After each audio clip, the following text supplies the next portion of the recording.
Hey folks, I wanted to introduce you all to a new series that I'm considering starting up and I think could be really awesome that I'm titling Bardic Gaming. And actually it was Bobicus who came up with the title as to what Bardic Gaming is, but the title actually really fits to what I want to do. So let me kind of explain a little bit of what I think this series can be and why I think you'll enjoy it. And if you could just give me some comments on whether you think it's a good idea or bad idea before I throw in the hours and hours of time sink, I'd appreciate it. So, getting started. What is Bardic Gaming? Basically, one of the big things that I've heard from a lot of fantasy authors is that many of their stories and many of their ideas and characters are inspired by their own Dungeons and Dragons campaigns. R.A. Salvatore, I know, Margaret Weiss, Tracy Hickman, great fantasy New York Times best-selling authors have inspired a lot of their ideas off of D&D campaigns they've played. What I would like to do is basically record the sessions of D&D that I'm having. All of it's done online. We're using a program called Maptools and record those sessions so you'll get to see our recorded game. And then after the game is over, where the Bardic Gaming kind of comes in, is that you'll be able to read or listen to basically a novel based on that adventure. So I will be writing a novel along, basically a story along with the characters as to what happens in that adventure. So let's go first into the tabletop part. Right now, I am running the adventure as what's called a dungeon master. This is basically the person who oversees the game, who tells the story, who makes sure that all the pieces are flowing. Right now, my players I have are Cinevera, Bobicus, iPonies, and Titanaku. I've talked with them a while. I know that commentaries flow together. I know that they're really interested in this, and so that's kind of why I picked them. That we've all talked together. We all kind of have a quote unquote chemistry together, which is really important for developing a good campaign. Um, Secondly, what we would do is we would record the sessions of Dungeons and Dragons we have, basically using Maptools is the tool that we're using to play. It's a fantastic tool, by the way. Anyone who's looking to play Dungeons and Dragons pen and paper style online, I highly recommend checking out RP Tools and Maptools. It is a phenomenal tool. So what you'll get to do then is I'll record that video of us playing and then post it. So you'll get to watch and see the decisions the characters make, what they do, how they encounter and overcome certain obstacles, and it'll be a chance that if you never really have ever played tabletop D&D or are interested in it, you'll be a chance to see some people playing it live, basically. I mean, it won't be live, it'll be recorded, but still. All right, the narrating part. This is where that real structure of Bardic Gaming comes in. Everything that I will be writing, so to speak, will come from that recorded adventure. So anything that happens there, any major plot points that develop, or any major decisions that the character makes, or any of them, things that go on, I will be rewriting in kind of a story format and then narrating it. The big thing, though, and why I call it Bardic Gaming, is that just like in any story, things change. What you see happen in that live D&D session, recorded video, whatever, is not going to be exactly what's told in the novel. Because, let's face it, that can be boring. And then he swung his axe and missed. And then he cast a spell and missed. And then it wouldn't work. So everything is going to be based on it, kind of like what I feel a bard does. Is that a bard, hears a story and then does what he can to spice up the story and really make it great. Certain things that happen, maybe a character, kind of failed for a while and maybe skipping over that part. Things like that. The adventure so far is that I am running an adventure with the four people that I said above, based everything on the Pathfinder rule set. We've already done our first adventure, however, I did not record it. I kind of had this idea afterwards, after we all, I thought, had a great time. We all had a lot of fun, and I thought that I'd, love to share all of this with the YouTube community. Um, I will also be basically then writing a recap to it. I am currently working on a recap to that first adventure. Giving you an idea, we played for maybe 6 hours. Right now, my recap is at about 7,500 words. So it's not just, and they entered this room and they killed some spiders, and then they went into here and they killed some skeletons. I mean, I really try and make it as a bard telling a story. The other thing to note in it that only Bobicus and myself are experienced tabletop players. This is actually iPony's first campaign, and Cinevera and Taitanaku kind of started one with me before that kind of fell apart a little bit just due to time constraints of one of the other members. But regardless, so there is some inexperience, which is also great if you've never played D&D before and you kind of want to see how new people take to it. I think that could be a great opportunity to see how both experienced players and non-experienced players can go along in it.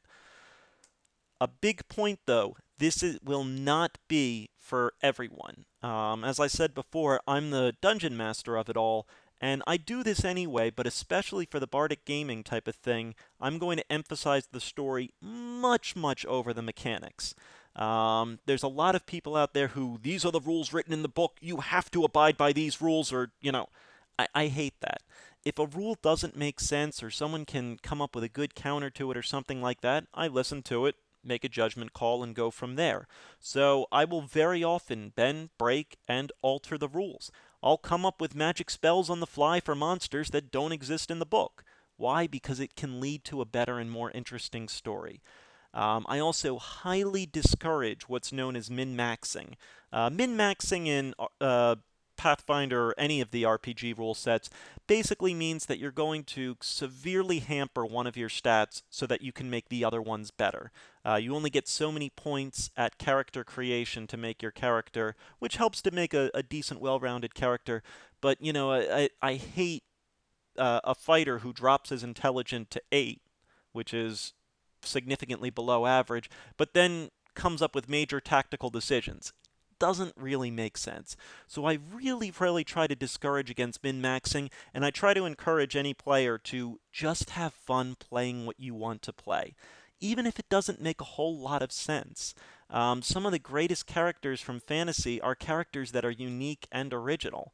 We don't always need the same cookie cutter models. And because of that, obviously, the most important part is telling a great story. Uh, that's basically what I'm going for. I don't really like multi-classing when it doesn't make sense. That's basically picking up another class. So a sorcerer who all his life has been casting magical spells suddenly decides that he wants to become a fighter at his next level up and fight with a sword and go with that to pick up an extra feat. I don't like stuff like that. It doesn't make sense. It doesn't work well with a story. So I do emphasize story, and I reward great storytelling and great role playing by the players. So that's how I play. I favor story over mechanics. Um, as another note, all of the players are blind to this game in terms of story. So Sin, Bob, Titan ponies have no idea what's in store for them.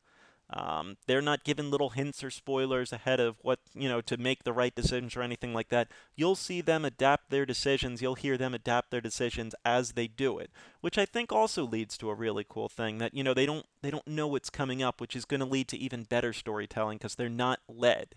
I take a lot of time to try and make sure that the story is loose in terms of letting them take the paths that they want. Obviously, as a dungeon master, you have to kind of guide a road and roll for players, but let them explore the story the way they want. Don't push a player too much to doing one certain thing and make them feel like they're pigeonholed into doing a choice they don't want to.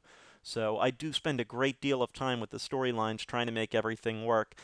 Thus, I don't use any modules or things. Thus, it's very difficult to track experience and gold and things like that, and specific items. As I said, it's more about the story than it is about the mechanics. Also, I am not a professional author. I am an IT professional. I work with computers all day. I work with networks and servers and such. I'm not a professional author. So, what makes this really difficult too is the story is going to be written while the adventure's going on. An adventure will happen, then I'll write a recap. There may be inconsistencies, there may be contradictions, there may be huge plot holes. That's also the joy of bardic gaming to me, and it really fits the term perfectly that a bard story might have inconsistencies, might have plot holes. It doesn't matter. That's not the important part. You're not looking for a professionally done author. So basically, expect all of those things. And I really don't know what to expect myself. This is really the first time I've ever tried anything like this, and it sounds really cool, and it sounds like it could be a lot of fun, but, who knows what happens. It's also written basically for narration. Um, the story is being written for me to narrate onto YouTube and post to all of you. Thus, certain descriptions, I might change the inflection of my voice, I might change certain tones that you might not get just reading it, on your own.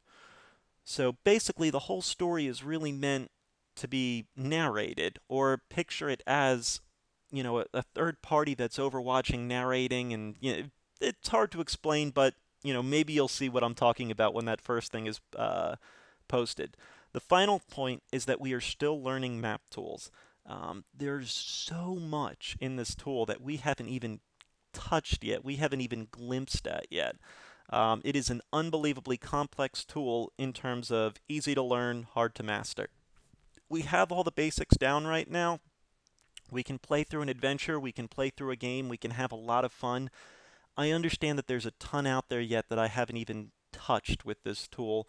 So if you're looking for, expert, oh, you can do this, why didn't you do this, why can't you do this, why don't you... That's not what we're looking for. Again, the story is emphasized. Finally, this project is unbelievably time intensive. There will be extremely long delays between episodes. Now, the episodes are going to be very long. I would say in a 6-hour adventure that we had, about 5 hours of that was adventuring. We take over that time probably about an hour where we just, take breaks or, bathroom breaks or whatever. But, understand that that's a lot of content where I've got to kind of edit out breaks, things like that. Plus, that's only the first part. That's the adventure itself. I have to develop an adventure for the group to go on, or develop the storyline for them to delve into. That generally takes about 6 to 10 hours to set up a cave in a dungeon or something, using the map tools. I then need to run the adventure with the group. So all of us have to meet together, on map. It's all online, but still, all of us have to find a big chunk of time in our schedule where we can play.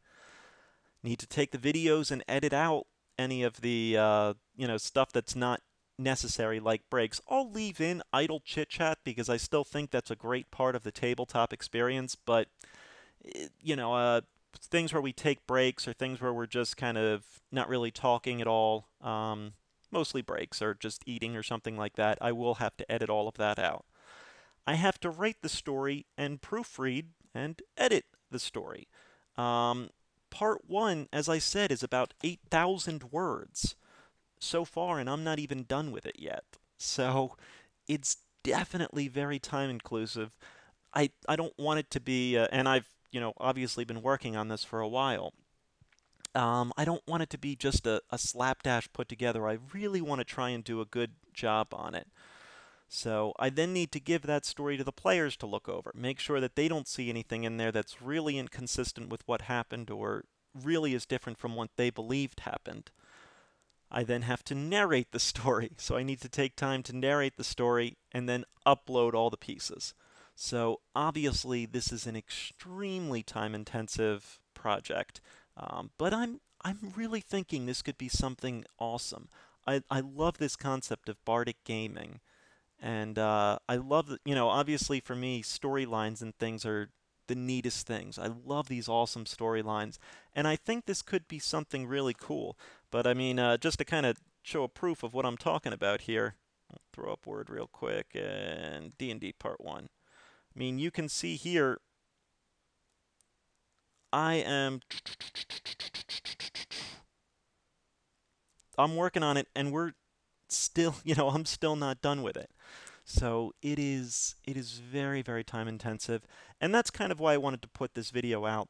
Don't expect the first part of this for a pretty long while. As I said, I mean, I still have to do a lot of work on it, but I guess before I delve deeper into this project and really delve more into it, I wanted some feedback on what you guys thought and what you guys would like in it, would not like in it, things like that. I think we've got a really good skeleton structure here, and I think it could be something that's, would be awesome just to sit back and watch. But, hey, who knows?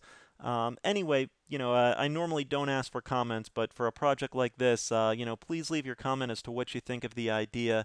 Any questions or anything like that, probably best just to PM me based on how many comments I get on this. But, again, folks, I greatly appreciate you taking the time to listen to this. And hopefully we can start off with, some episodes of Bardic Gaming coming soon. As always, folks, thanks for watching, and hopefully I'll see you on the project. Thanks for watching, folks.